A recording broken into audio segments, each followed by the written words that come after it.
Welcome back. To the Tiny Bookcase. I'm Ben. And I am Nico. What you're about to hear is an interview. A damn good one, too. Prepare to learn. If you enjoy hearing this guest talk, be sure to check out last week's episode where you can hear their story. Ours, too, if you're so inclined. So, without further ado, on with the show.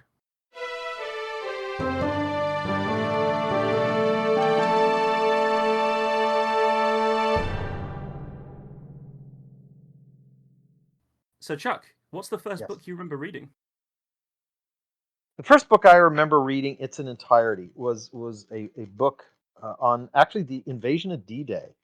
I know I read books before that, but that one struck me because of the voice in which it was written. It was the first book that, although written for young people, it was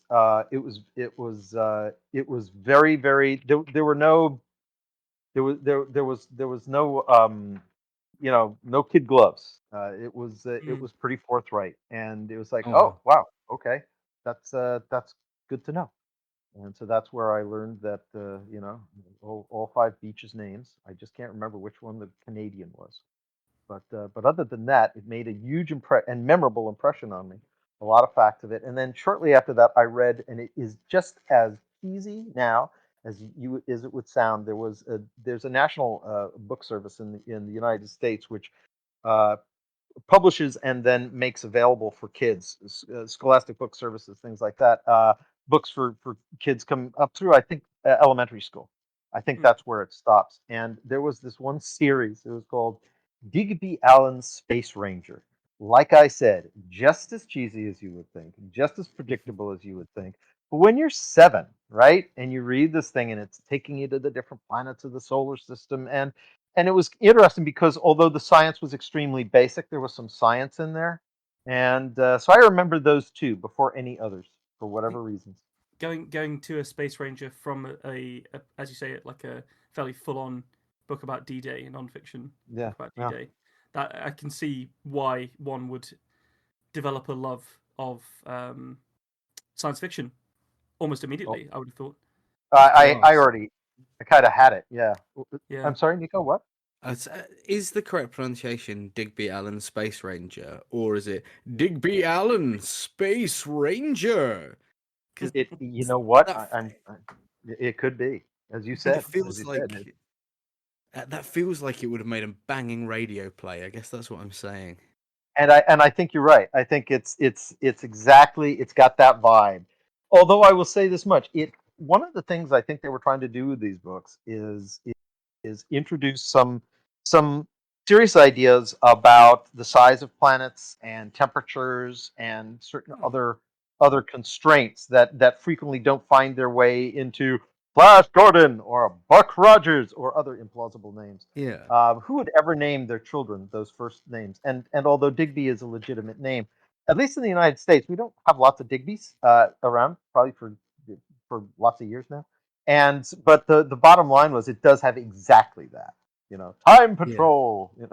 Exactly. I think you're right. You really do have to be a sociopath to name your child Flash and your surname being Gordon. Yeah. Just yeah.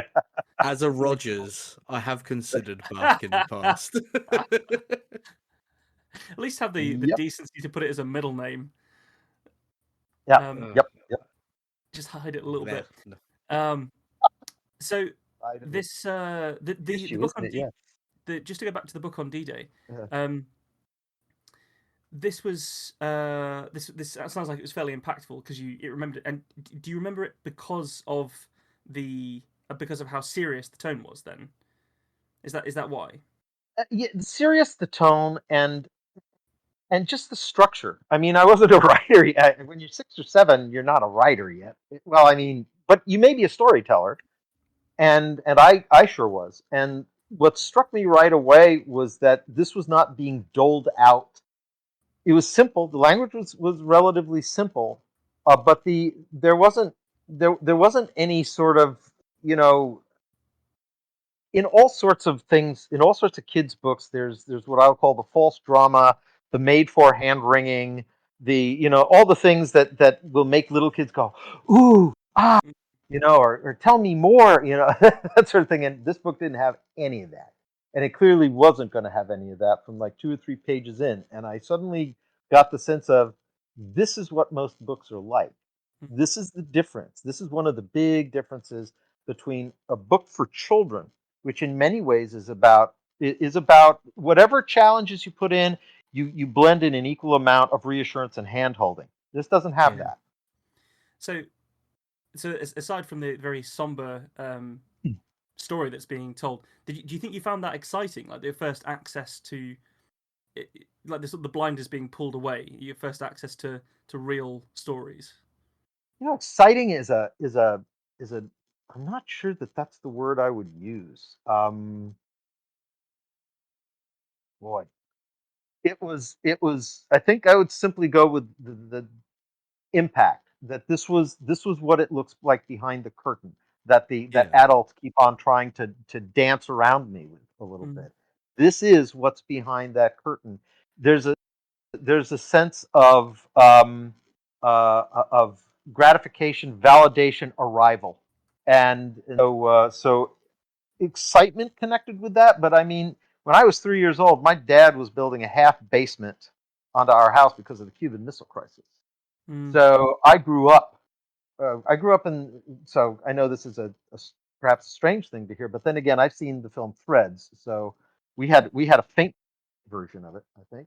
But 5 miles away from where I lived, there was a Nike base, and these Nikes were essentially nuclear-tipped missiles. The idea being, like in that old video game Defender, Missile Command, or whatever it was called, you shoot nukes at nukes to kill the nukes.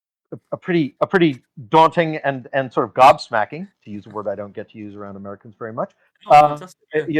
Sort of notion, and yet what was happened for the time. The reason I go into this is at 5 miles, we were in the spread zone of when the alarms went off, and the alarms these were drills, as obvious as is obviously the case, but they wouldn't warn you that it was a drill. I grew up.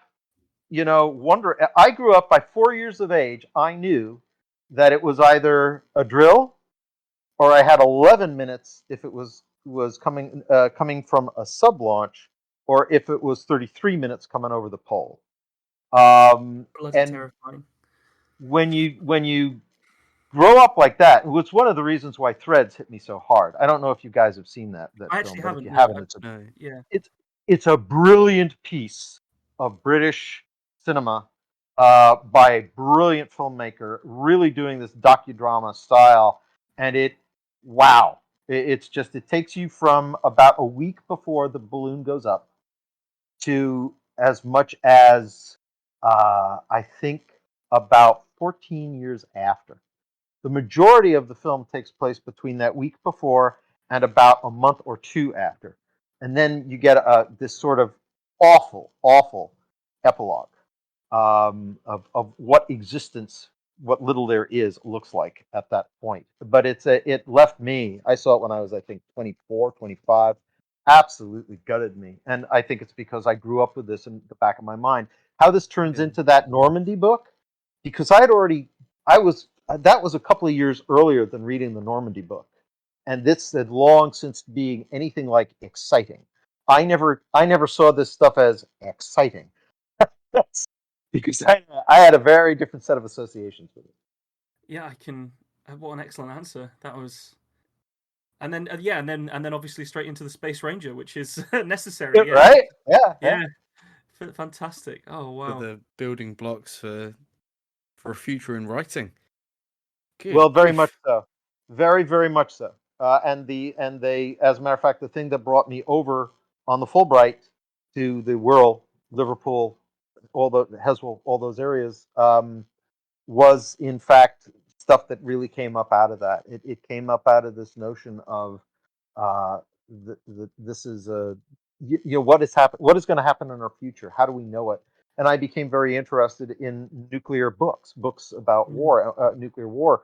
And what's really fascinating about them is that they became. I did an analysis on one side of what was reported in papers and how much it tweaked people's opinions, one way or the other. Then you take a look at their reaction to books like On the Beach, which was sort of an outlier at that time. But then you look at two novels which had huge impact. acts, which were Failsafe and The Last Babylon. And what people, it to me, already somebody writing stories, because I'm doing this in my 30s, is it pointed to the power of narrative. Because all the stuff in the newspapers don't really reach people on a human level. There's statistics, and they talk about blast radius, and they talk about altitude of detonation, and this.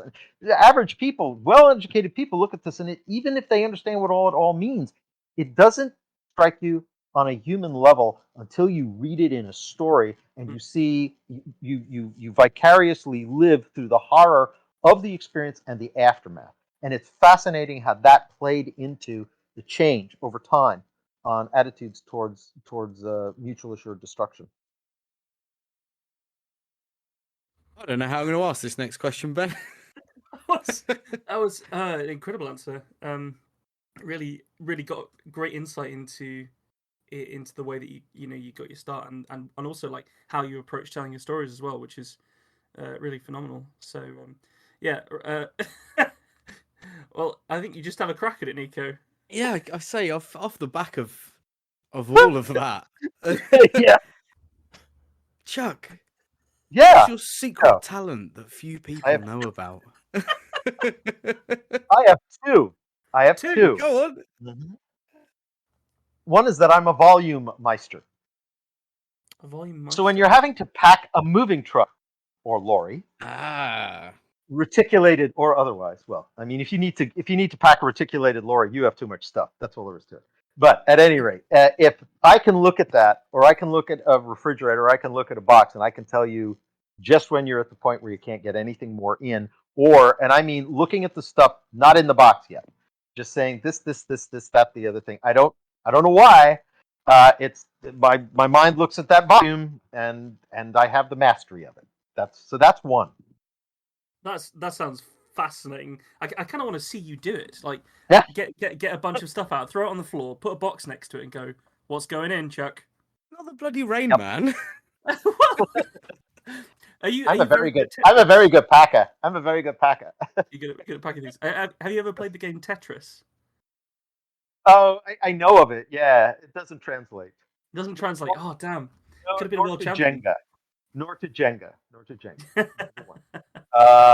But you know what? Those are games, and I've managed to do this when people say you're never going to get all that, you're in that truck, and I say, hold my beer, and the English equivalent would be fucking watch me.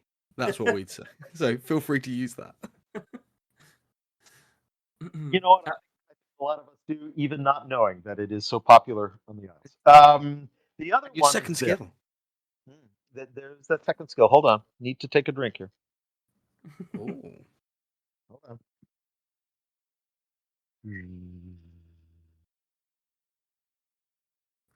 That is a whistle and a hum at the same time. What the? You're welcome. How did you discover this? I have no idea how but I'll tell you one thing. It puzzles the crap out of dogs. They say you do that high pitch and dogs go, even if they're coming at you. This just makes dogs, when dogs do that head twist thing, it's like, what? This is like very few. I have stopped a couple of dogs. I wouldn't recommend it, and I don't try it generally, but usually they've been on a chain. But they hear it and they go, what? That's it. And so those are my two. So we have gone from the sublime to, for me, the delightfully ridiculous. Oh, this is what I live for.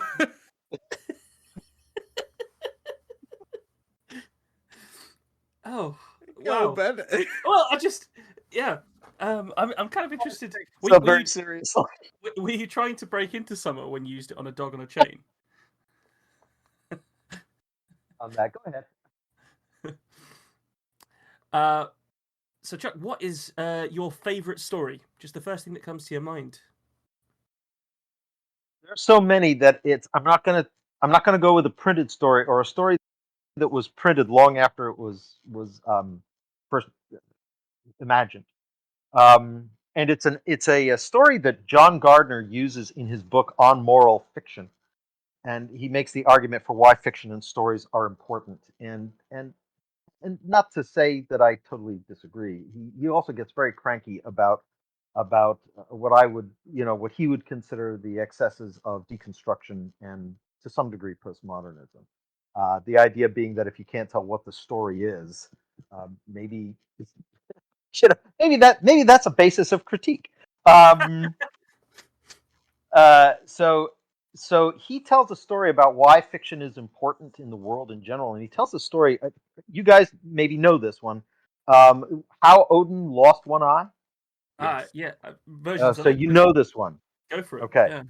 So for those folks out there who aren't familiar with this, the bottom line is that in the ongoing battle between the forces of chaos and the forces of the gods, Asgard, he journeys, I believe, to Midgard because he's told that the troll, there's a troll under a bridge that can answer all questions. So he goes and he finds the troll and gets it in an arm lock, and he says, "Tell me how to keep the forces of chaos back." And the troll says, "I will answer your question, but you must give me one thing." And Odin, being as he is, the god of law and deeply devoted to protecting not only the gods but humanity, he says, "Ask me your boon, troll." And the troll says, "Give me your left eye." And Odin, without waiting a second, plucks out his left eye, gives it to the troll, and says, "Answer the question. How do I keep the forces of evil back?" And the troll smiles and says, "You must always watch with both eyes." And Odin beats the shit out of him. Says, don't you mess with me? Don't you know who I am? You make me sad. That's a banger though. It's a cracking story. You guys know that one. You guys know that one already. Yeah. Yeah. So, but thank you for appreciating it all over again. I'm sure there's people listening that haven't heard it. But Almost no one in America knows that story. oh, Very few. I'd say Very, it's very, probably very the few. same here, but we both have an interest in Well, the Norse, don't we? So yeah. yes, Writers are where likely to. You're absolutely right. yeah.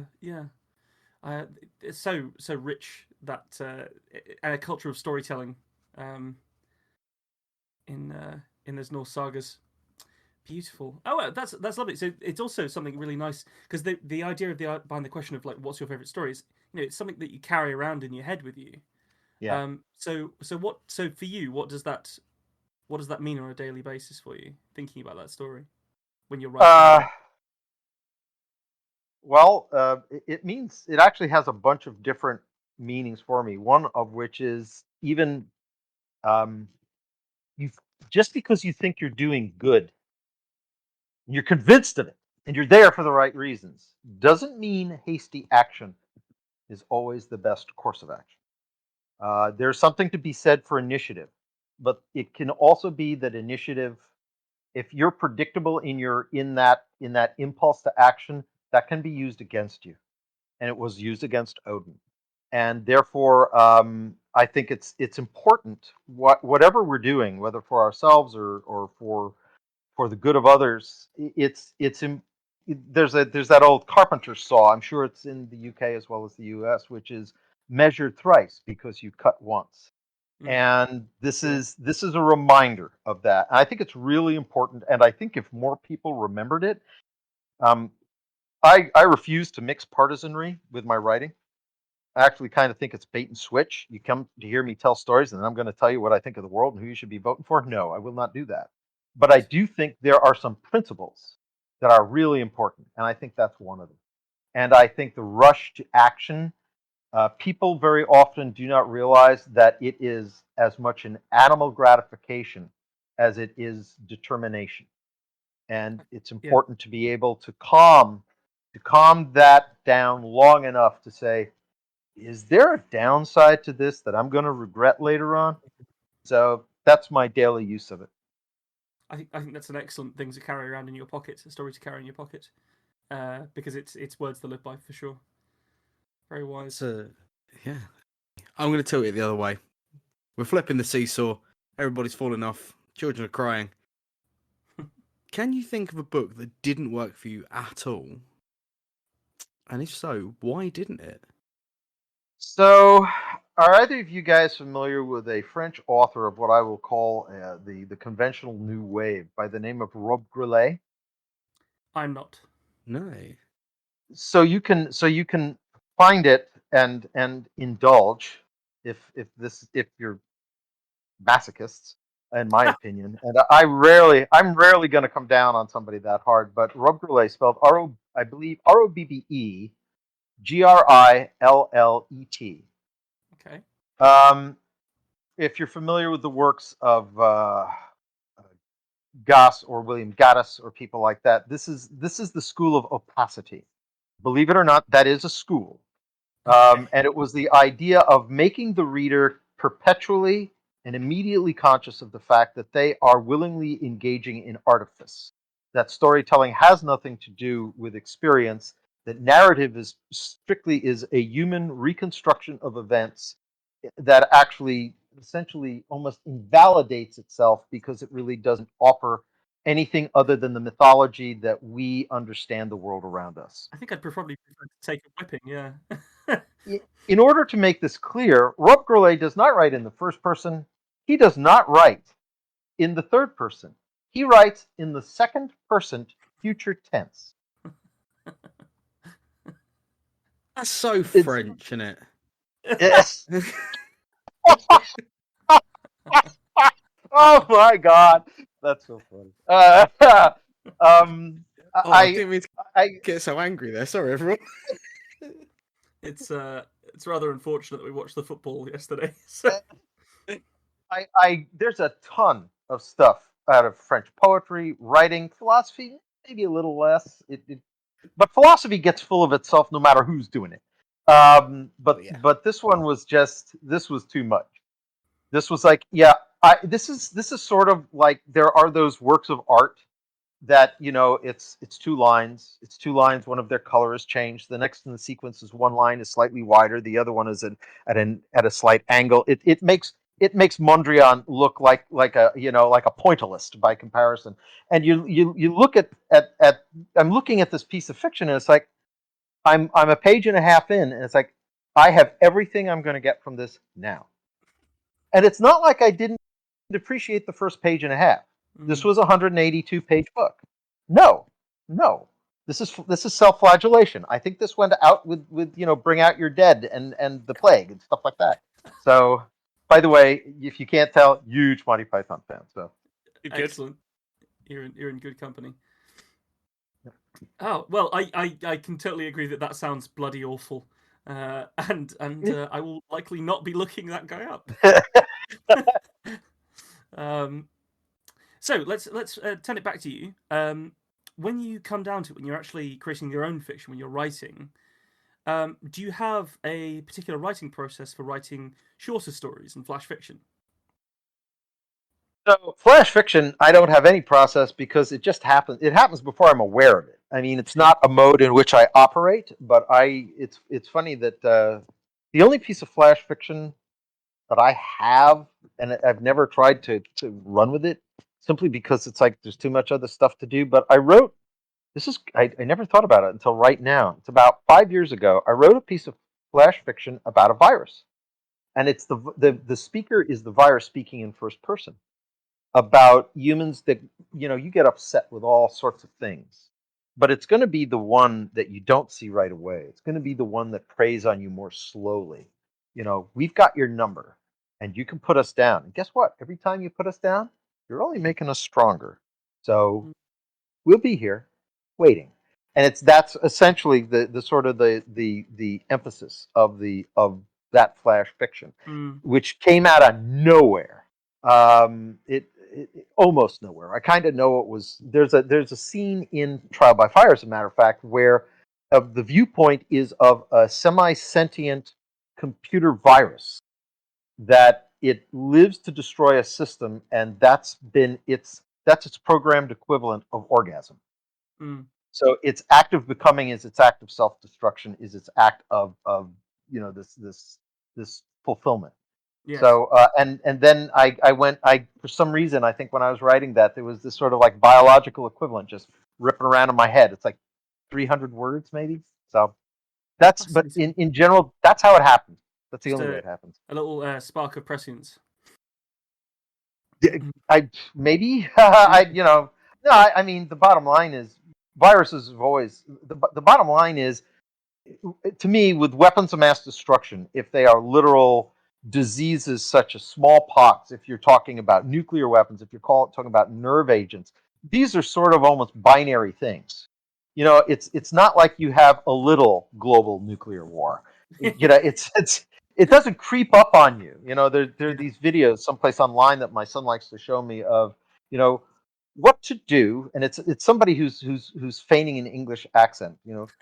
How to make sure your computer is not destroyed by a virus. Hey, that was And good. when you're working on it, not to be surprised by the Mark 7 Chieftain tank waiting outside your window. And then they've got this cutaway to this huge Chieftain tank with its gun, trying to be coy. That's the best thing about it, the coy tank with this 120 millimeter gun aiming in the window. And and now I even forgot where I was with that. But at any rate, this is I was now I know. Natural viruses. Every time we knock one down, and because I did videos for pharmaceutical companies. By the way, I'm a fallen Catholic, so this is, I guess, is my mandatory confession moment. I did virus. I did videos. They didn't go viral, but they were about viruses for pharmaceutical companies. And one of the things that I was looking at was hepatitis C, which now we have vaccines for, but then they didn't. And these were actually good videos in that they were out there for building awareness. They were actually commissioned by the World Health Organization, things like that. And when you start doing that for a little while, you realize every time we come up with a solution, basically we are doing two things. We've given ourselves some running room. We've also made the instruments we have, our pharmacological armamentarium with which to fight them. A virus basically looks at it and says, okay, fine. Well, guess what? Those few of me that live, that variant, those are the ones that are now going to replicate. And whatever comes next, you can't hit us with that weapon. And that also has a tendency to make these sort of diseases become more subtle. It is absolutely not surprising to me that this variant, for instance, of COVID, because SARS, this is part of the SARS family of disease, which was, I guess, we're going back to 2014 now, 2012. I can't remember when it was. This was very, very obvious. I mean, it showed up quickly. It had huge immediate impact on the respiratory system. This one, ooh, what a sneaky bastard. And how far it got before, and it could get, with people denying it and people wondering where it came from, compared to SARS. This was essentially a stealth virus, and these are the ones we're going to be dealing with, I think, more and more. So that's probably where my head was at with this particular creation. It was both this, what I was writing in Trial by Fire, but also what I'd done in television before, and sort of seeing where we've been heading with viruses for the past 30 and 40 years. So you really have worked across the spectrum then, because you've obviously written one piece of flash fiction, your short stories, novels, and you've also written scripts and produced television, correct? Yes. Yeah. How did you generally fall into that? So when I came out of undergrad, I spent a year or two trying to find out how to make a living as a writer, and discovered, much to my shock, that I couldn't open the New York Times, go to the classified sections, and find "wanted next well-paid novelist." Just wasn't there. So one of the things that I discovered was that there's a lot of paid writing in television, and paid writing in television is not generally for spec. I mean, if you're trying to do films, yes, it is. But the great majority of money in it is not in those sort of speculative and narrative ventures. It's in far more mundane things, which is what ultimately I got involved in. And I was thinking of it as parlaying it into something else. But before I even got the chance to get very far with that, I said, I don't want to do it this way. I was working as a script doctor. A bunch of Miramax films. I don't even know if my name is in the credits, but way down there, I was one of the first round of readers for that, and that's one of the things I did. And that was a lot of fun, and it was very useful. And I know a couple got produced, but you wouldn't even know them. They turned into television movies that would have never played in the UK. I don't even know if any Americans saw them, but at any rate, they're out there. But the thing about that is, I learned if you think that editing is a tough process in the written format, I mean, if you're writing for film or television, the bottom line is these are not your babies. What they are is fundamentally spare parts for organ runners, because when you get down to what happens in the process of producing scripts, first of all, it's decision by committee. So many different agendas are in the room. There's so much money involved that that creative intent is someplace between left on the doorstep and gets you laughed out of the room. And you know what? I looked at it and I said, these aren't the sort of stories I want to tell. This is not the the entire idea of shooting for lowest common denominator to make the market as wide as possible for the price. This is not who I am. I don't suppose that shows up particularly in the part about the dragon. This was not. I wanted to be able to write a story that allowed me to go into that for those 2 or 3 pages in the course of this entire 200,000 word book, and say, yeah, I got a few other things to say too. I'll put them in a funny way. I'll put them in a dragon's mouth, and it'll be different because of that. But it's more than just same old, same old. So I never really went that route, and I started looking for ways to get into what I'm doing now. It's fascinating. And I sort of I've read around a little bit, and am I right in thinking that you've worked a bit in the games industry as well? You mentioned. Oh yeah, yeah, absolutely, absolutely. Was that later? So, pardon me. Go ahead. Was that later on? No. The games was earlier. The games was actually how I made my first jump into written publication. Not Your Games Workshop, famous for the Warhammer materials. And Nico is something of a, I won't say expert, an aficionado. Yeah, there you go. I mean, I hate to punch through the fourth wall, but I am absent-mindedly twisting an unglued together Warhammer piece in my fingers as we talk. That's not even a joke. I believe it. I know a lot of people who are, as a matter of fact, the guy at Edge Hill I was talking about, Peter Wright, who would be a great person, I think, for your show, and has a wonderful, wicked sense of humor, and a dear friend. If you ever hear this, Peter, shout out to you and Jenny and your mom. Oh, that's lovely. Miss you guys so much. Mother from another mother, brother from another mother. So anyhow,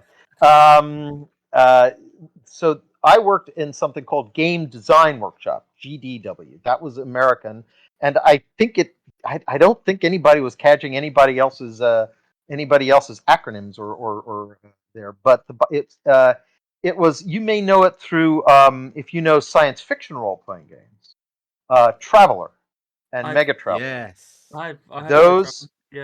Those are GDW, and the guy who wrote them could also be on your show, Mark Miller, who after a hiatus we're back working together again. I show up on a lot of Traveler things. When Traveler was brought, when Traveler became Mega Traveler, and you can just tell from that name alone, it was sort of on the Digby Allen Space Ranger sort of thing. It went out of house. It went to something called Digest Group Publications. They pulled it back, and when they pulled it back, they were so overcommitted. But I had been publishing routinely for their in-house magazine called Challenge, overwhelmingly for Traveler, and then also for another science fiction game, which was I think less playable, but inspired me hugely in my science fiction writing. It was called 2300 AD, and that used actual star charts. And it was really gritty, and it based on a much less sanguine view of internationalism on Earth, and it was in the wake of a limited nuclear exchange, and it had a lot of really interesting things in it. So I had been doing so much work for them, sometimes doing 2 things, I was submitting 2 and getting 2 articles published per issue, that when they brought this back in-house, I'd already submitted some ideas of how they could get themselves out of the thing they thought that was going to be great for them was they had a huge civil war. Everybody was at war with everybody else. The only problem was that when anybody tried to play it realistically, there were always all these fleets running around. You couldn't be a regular little character anymore. You were going to get steamrolled, or it became implausible that you could go for very long without that. And the agency of an individual character was deeply undermined. So I came in with this product called Hard Times, and Hard Times was how do we get out of it? And there was a thing which had irked me about the entire Civil War thing, which was sort of the same thing that irks me about Star Wars. I have to put on a certain hat when I go in to watch Star Wars or any of these things which have, like opera, huge numbers of people dying off stage to create moments. Now, I'm not saying that everything has to be or even should be or could be about the sort of individual loss and terror and the forlorn hopes and the futility and blah blah blah blah blah of war and atrocity and mass war, but to create a sort of semi happy go lucky, science fiction role playing game and to have it go on that scope, my attitude was I'm going to write a product which and what it is was it goes over 5 years, and it is the 5 years after the war peaks, and it deals with what that looks like, and it ain't pretty. Because if you remember the game, you have people living, for instance, on worlds with marginal or no atmospheres. You have people living without enough volatiles, or they can't produce food there, things like that, and they're entirely dependent upon an intact infrastructure. Yes. Not that I'm invoking anything about multilateralism and the need for international cooperation at this moment, but I'm much happier now than I was this time last year. But the bottom line is I simply did a year by year look and what happens, and actually what you did is, for those of you who are game folks, is you roll dice and you find out. If you remember, Traveller has what's called a universal world profile. That is the size of the planet, the starport of the planet, size, how much hydrographics, atmosphere, yada yada yada yada, population, etc., and tech level. And you find out where it is given where the war has been, and you start rolling dice. And what happens is billions and billions and billions of people die, which is exactly what that would be. And I got panned for it by some people at the start. It was a very, very provocative product when it came out. And now all the people who panned it when they were 23 and 24, a lot of them say, that's one of the best products. Oh, wow. Yes. What is it? It is kind of interesting. But I think the problem was I wanted to get it back. Next project after that, Mark Miller left Milieu, so the entire product line changed, and thereby hangs that adversity story that all authors have. But I was doing it so we could get to something called Surveyor. Surveyor was going to be a story where 3 years after that, there are people from outside who are trying to go in, find out what's going on, and are caught up in the middle of trying to both find what has happened to these worlds. Because one of the problems with the setting was everybody knew what was on every world. Not anymore, you don't. You don't even know if it still has the same atmosphere. You just don't know this sort of stuff. You don't know what the population is anymore. And in the course of that, they are confronted routinely with desperate human tragedy and needs, and the constant impulse to, do we make a profit? Do we do the right thing? These sort of decisions between, do I save, do I let 10 die to save 100? But in the midst of that, there's a sort of, you're doing it for the right reason. You're not in the middle of the Civil War where you're just sort of trying to make a buck and stay alive. The surveyors are not going in predominantly to make a buck. That's not, some may hire them for that, but that's not generally who's doing the work. And I was really looking forward to that project, and then it never got a chance to be there. But you have now an idea of just how involved. It's way too much. For myself, that was absolutely fascinating, because I absolutely love tabletop role playing. As I said earlier, I have created my own system and setting in the past, and I intend to do so again in the future. And I and Nico as well do follow that hobby regularly, like pretty much every week. So that was absolutely fascinating to get an insider glimpse on that and how it comes to fruition. I'll give you one last soundbite that I won't go into, which they say, yeah, sure, like he never doesn't go into something. He always goes into something, no double negatives. But it's simply this. I think that games do more justice to books than movies do. I think they innately can, and I think it's simply because when you're looking at a film, you're looking, you make that little box with your fingers, right? And you say, and most filmmakers are just saying, what can I see there? Yeah. And if it doesn't have to do with, with merchandise or things like that, I don't care. but a game maker is saying what's around the next corner. Whether it's a computer game or a role-playing game, you have to think beyond the frame of the moment. And that, I think, innately puts game designers and game players more on the same page with novelists and short story writers than it does film and TV. Even though film and TV is, quote, narrative and storytelling, it's a very different kind of storytelling. So I totally agree. Yeah. here's to you, my fellow gamers of new and both old origin. Cheers. Yeah. We love all of you out there. We really do. We mentioned we need you. You mentioned adversity. Yeah. Have you ever been seriously prevented in pursuing your career as a writer? Well, if you go on and look, you'll see that there was only a little activity up to 1993, and there's a reason. And then there's a hiatus until about 2008 with one or two publications in Analog magazine all that time. And the reason boils down to this: I was working for GDW. GDW had asked me to do a paid-for novel to support Traveler, and another one to support Dark Conspiracy. Those were contracted. They were underway. At the same time, I got these two contracts. And at the same time, I had another piece of fiction published for Jerry Purnell's War World through the aegis of a wonderful editor by the name of John Carr, who edited almost all of Jerry Purnell's anthologies. And he sort of picked me almost the equivalent out of the slush pile and said, we want you to write this story. Not the one you sent me, but you can do this. Please do something more like that. And I did.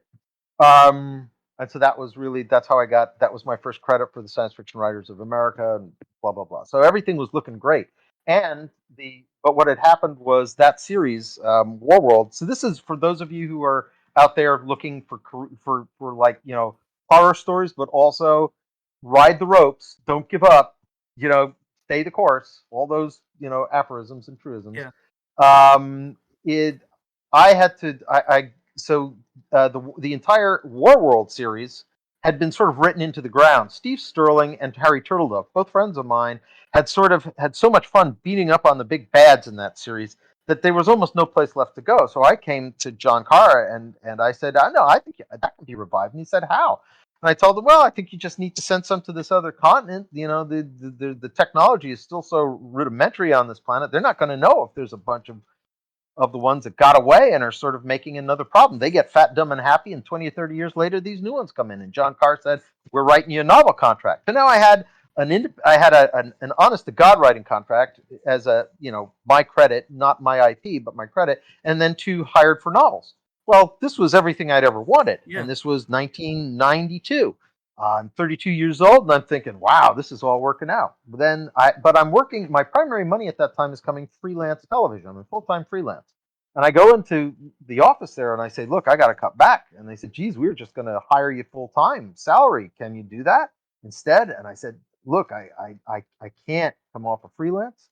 And they said, well, good, best of luck to you. Don't let the door hit you on the way out. So I was done with that. Then the following things happen in the space of 4 months. Mark Miller leaves GDW. New boss at GDW changes the entire direction of the series. I got a phone call that I thought was going to be essentially, what do you think of this? And it turned out to be kind of more like I don't want to say a loyalty test, but it's like, are you innately in with this? I thought I was being asked for what my opinion was. I think I was being, in retrospect, I was being asked. It was a litmus test about if we say jump, do you say how high? And being honest and naive, I gave my opinion. I will point out that GDW was out of business 3 years later, not because, but I do think some of it comes because they actually they decided they wanted to change all the background for Traveler and all these other legacy games. And they didn't realize that most people who bought Traveler, frankly, bought it for the universe. From a general assessment I've been able to do, 80% of the people who are devotees of playing Traveler have never actually had the opportunity to play it.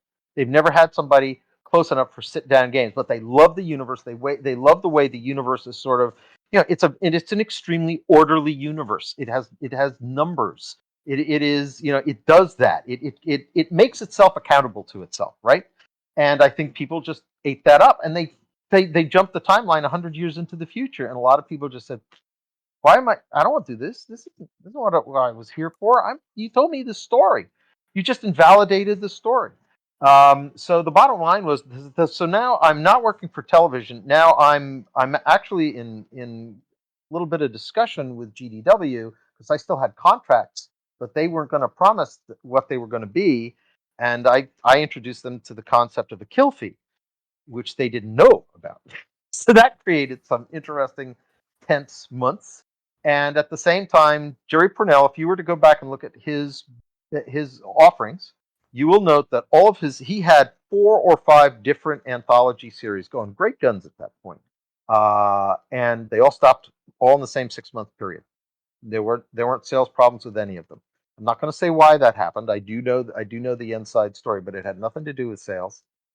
It had to do with what I will say career focus, and so my novel suddenly was connected to a project that was no longer being used. So I went from full-time work, almost full-time work, writing for a game company with 3 novels under contract, left the television job, and suddenly everything, all the birds in the bush flew.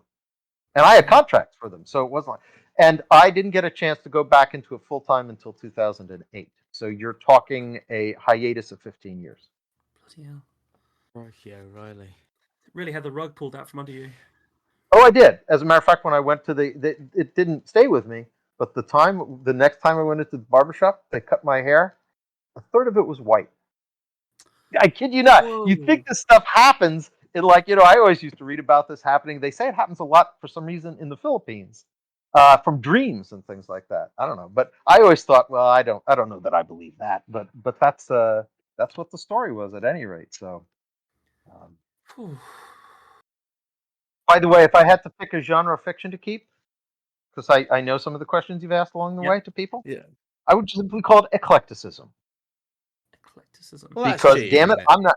It is, but you know what? It's a single word answer. We're out of time, and bang, I'm going to go with that because I'm not willing to throw any. Nothing goes overboard as far as I'm concerned. Even Rob Grillet and deconstruction and post-structuralism run amok. Even that needs a place on the boat. I know you're not Catholic anymore, but just for that, 3 Hail Marys and a How's Your Father. Yeah, okay. Right. It's been an unbelievable pleasure talking to you. I cannot overstate that enough, Chuck. I really can't. Well, I've had a great time being here. I'm immediately about to download a book onto my Kindle as soon as we stop recording because it's nearly bedtime here in the UK. There you go. But if people want to get into your work, where's the best place to start? What's the first thing to read? If they're fantasy, get in November with This Broken World, without doubt. If you're science fiction, I'm tempted to say, actually, the 5th novel in the Kane Riordan series, which is the most recent one released. And I guess I say that because the first one was written when I didn't know if it was going to get published, who would publish it, things like that. There were a lot of things done in it that I would probably do a little differently today. It also shows its age a little bit. It is believe me, it very much does not deal with it. It is not a billet doux to the 1980s idea of science fiction. But some of the basic questions that it asks, and the bottom line is, it was written between 2007 and 2010, and the prior 20 years of cultural change and norms and propriety are I would say less than what has just happened in the last 10 years. The last 10 years have been bellwethers, I think, overwhelmingly, almost entirely for the good. But the bottom line is, I think there's a lot of scanning that goes on for stuff, and you read something that's written 10 or 20 years ago, and you say, "Oh my God, that's awful." It's like, well, actually, 10 years ago or 15 years ago, it was no one thought twice about it. And so, if what I would call a more immediate collection of sensibilities is important to a reader, go to the 5th book. It really catches you up on the first 4. Pretty well. It was designed that way, and is a great launch place for the earlier, for the either to go back. I think most people will want to, or forward, because the next one will be out. There'll be 2 coming 2 right on the heels of each other, probably 2022 and 2023, and there's also a spin-off series from it, which is shamelessly in the tradition of sort of ripping yarns, called Murphy's Lawless, and imagine for a second, if you will, you take, I don't know if you're familiar with these, but Kelly's Heroes, and you mix it with Band of Brothers. That's a lot of what you get in there. Ooh, that's exciting. And it grows out of things that happen in the 4th book. So that's out there. That is with a different publisher, not with the blessing and encouragement of my main publisher, because they don't have enough slots. So this was out there, and it's been mostly electronic, and it has brought a whole new audience in, which has been wonderful. Well, so I have more than excellent to hear. shamelessly plugged my own books, and I want to thank you guys for being so much fun. I feel like I should be ordering a pint now. I mean, it's like those days. One of the things I want to say about England and the Isles in general is that I think it might be truly said that no, this is actually out there to Americans. Really, a lot of people represent the English as a little more reserved or standoffish, but you know what? If you're a jerk, they might be. But my experience there was, you not only make friends relatively quickly, particularly if you have a sense of humor about yourself. Yeah, that helps. But you have friends. You have friends who are real friends. A lot of friends I've had in other places and through other connections. I don't want to say they're friends of convenience, but you move out of an area and the relationship will tend to, we travel light, I guess.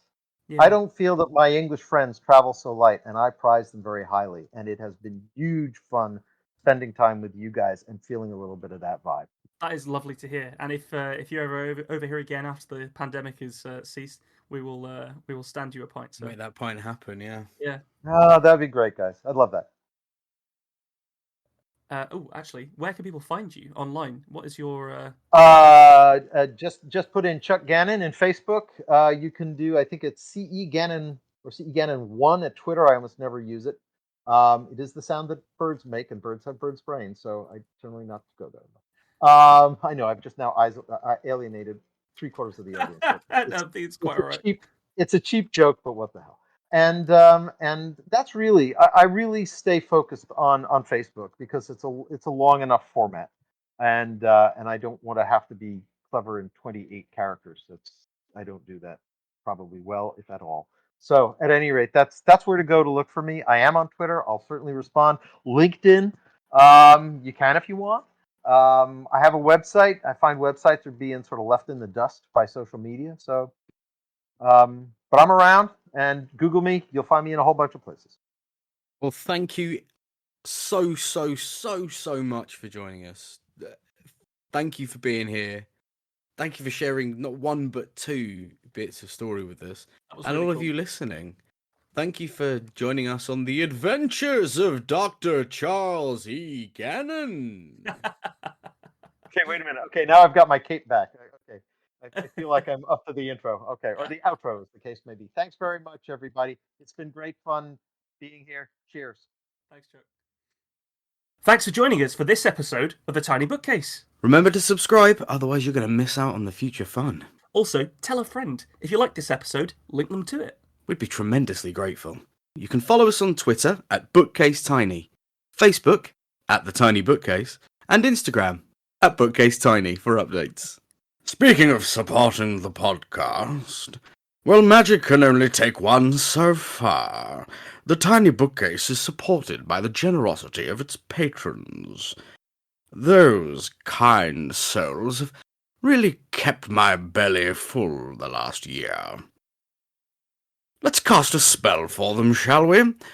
For magnificent beardery, let's cast the Chinicus folliculale spell on Gary Laird.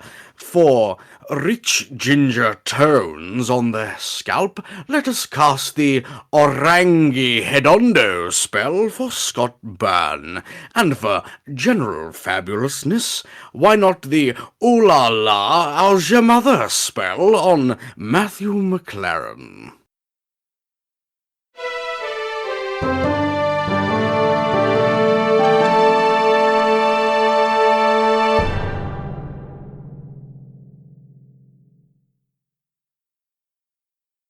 How do you come up with that shit, man?